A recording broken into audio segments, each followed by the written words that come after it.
6 months ago, the Taliban took control of Afghanistan after a years-long war against US-backed forces. However, the Taliban's images of domestic stability and harmony do not reflect the true conditions of life for many Afghan civilians. In the early 1990s, when the Taliban was in control of Afghanistan, women were effectively under house arrest. They were not allowed to attend school or work and were only allowed to leave home when accompanied by male relatives and fully covered.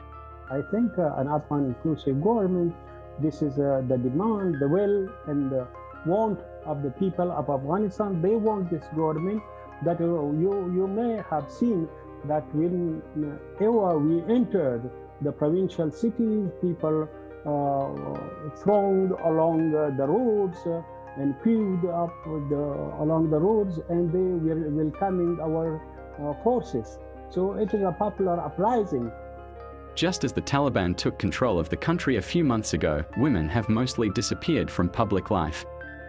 There has been a recent uptick in laws and policies that restrict women's rights and freedoms.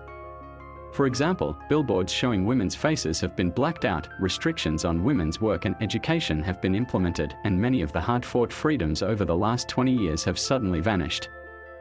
I go to the university to participate in future of my country and to have a good job, but now all my life destroyed.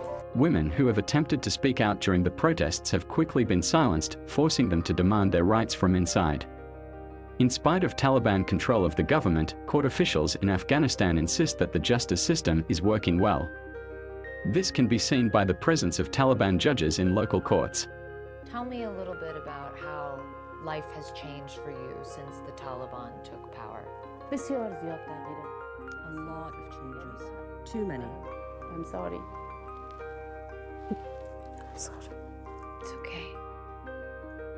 Take your time, it's okay.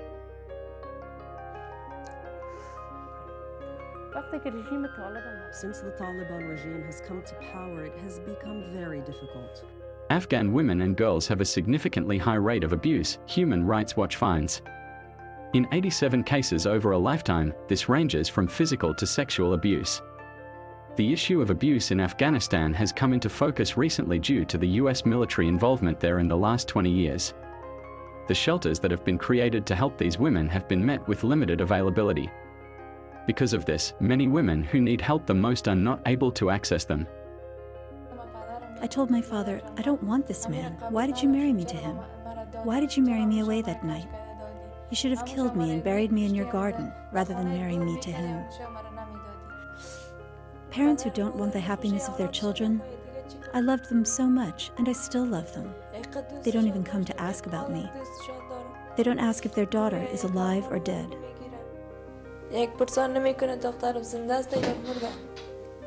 Women and girls come to Mabuba because of violence.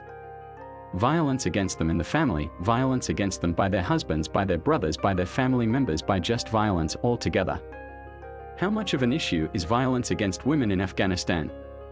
Violence against women is a huge issue in Taliban because that 40 years of war in a country can really do some damage on the psyche of human beings, as you know, brought about generations of very, very, very disturbed and violent men. You have scars on your arm. What are they from? To fill a lamp.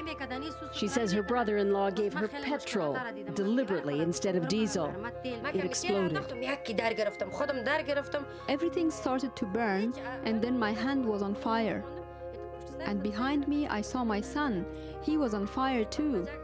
My hand was okay, but my son died in the fire. Afghan women have long dreamed of equality and opportunity, but have not always enjoyed these rights in practice. In the early 1990s, when the United States was establishing itself as a world power, the Obama administration emphasized the importance of women's rights in Afghanistan. However, as the international community withdrew its support over the years, many Afghan women have faced increased challenges in gaining equality. The United States may have proclaimed its dedication to fighting for women's rights, but in practice it has often left them vulnerable and unsupported. Afghanistan consistently ranks as one of the worst places to be a woman, with little accountability or connection between those in power and the women experience on the ground. The humanitarian catastrophe worsens this disconnect, exacerbating the situation for women across the country.